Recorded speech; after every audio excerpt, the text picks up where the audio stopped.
The foolish crow. The winter had been especially cold. The snow lay thick and heavy on the ground. The squirrels, the badgers, and the hedgehogs had vanished into their snug winter homes to sleep away the cold, dark months. The swifts and the swallows had left for warmer countries long ago.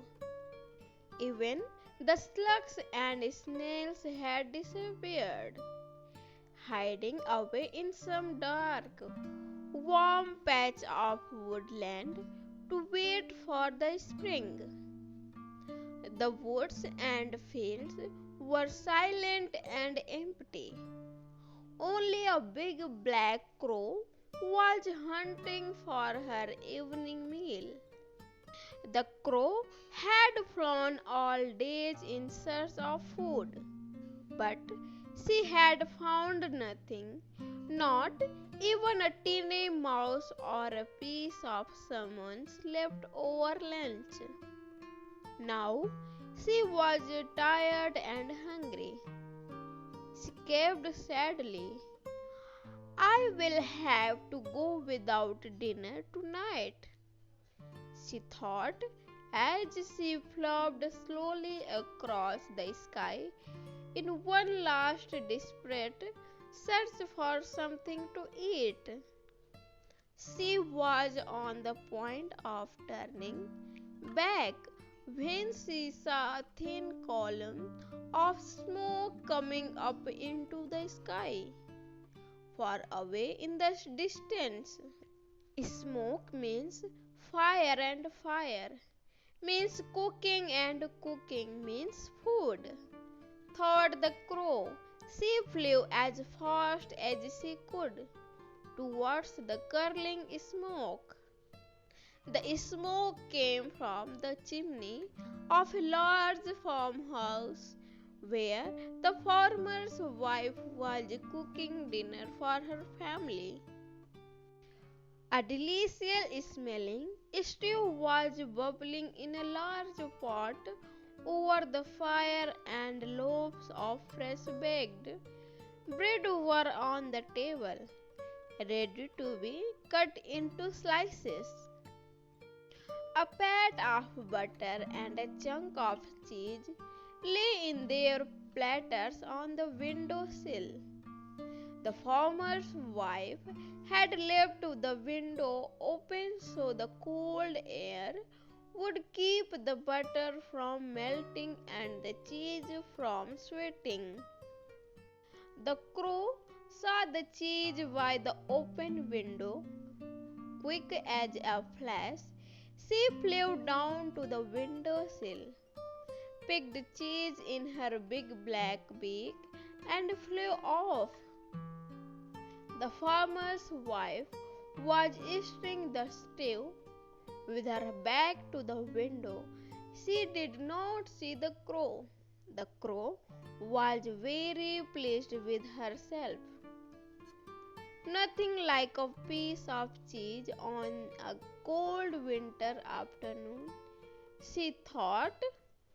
She flew towards a clump of tall trees and perched comfortably on a bare branch high above the ground to enjoy her meal in comfort. A wily old fox lay hidden among the bushes in farmer's garden.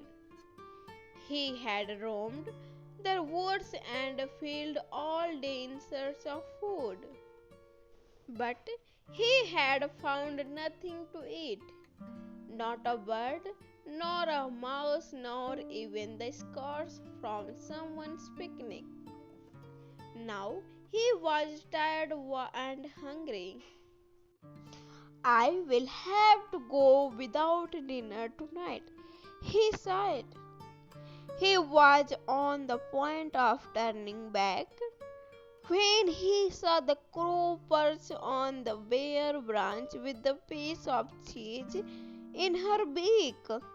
What a lovely, smelly piece of cheese, thought the fox. I must have that piece of cheese for my dinner. Now, if only I can take that cheese away from the crow. The fox watched the crow settle herself comfortably on the branch. He smiled slowly to himself. Strolling up to the foot of the tree, the fox called out, "Good evening, Mrs. Crow. You look well today." The crow looked down at the fox in surprise. She had never heard him speak so politely before. The fox continued, "Oh, Mrs. Crow, how beautiful you are! Your feathers are so black, so smooth and shining. Truly, I have never seen such feathers before." The crow was even more surprised. No one had ever called her beautiful before. Of course, she had always known how pretty she was, but it was pleasant to be admired by someone else.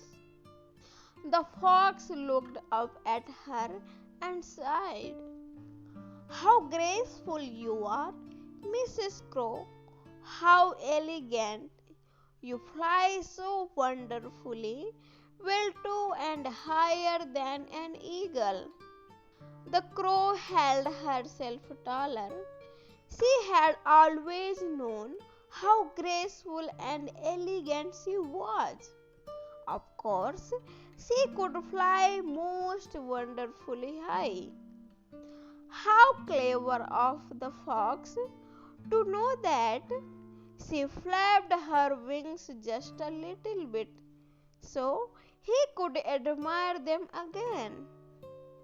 What a charming creature he was! The fox took a deep breath and continued, "Your claws, your talons, Mrs. Crow, they are stronger than steel." Oh, her talons! She had always been proud of her talons. She hopped clumsy on the branch so that the fox could take another look at her claws. Really, he did say the nicest things. The crow was by now quite sure that she was the prettiest, most graceful, and the strongest bird of all. The fox smiled secretly to himself. He looked admiringly at the crow and said, "Dear Mrs. Crow, I have not heard your voice. It must be the sweetest voice in the world. As beautiful as you are, dear Mrs. Crow, won't you sing for me?" The crow was flattered. All the other birds had told her that she had an awful voice, and here was the fox begging her to sing for him. Of course, she had always known what a lovely voice she had. The crow took a deep breath and opened her beak in a loud and raucous caw. Down dropped the piece of cheese. The fox snapped it up as it fell and swallowed it before the crow realized what had happened. The fox walked off chuckling. "Next time, Mrs. Crow, be careful what you believe," he cried as he vanished through the trees. The crow was left feeling foolish. How could she have been so vain and so silly? as to be taken in by the fox's clever words and to lose her lovely dinner.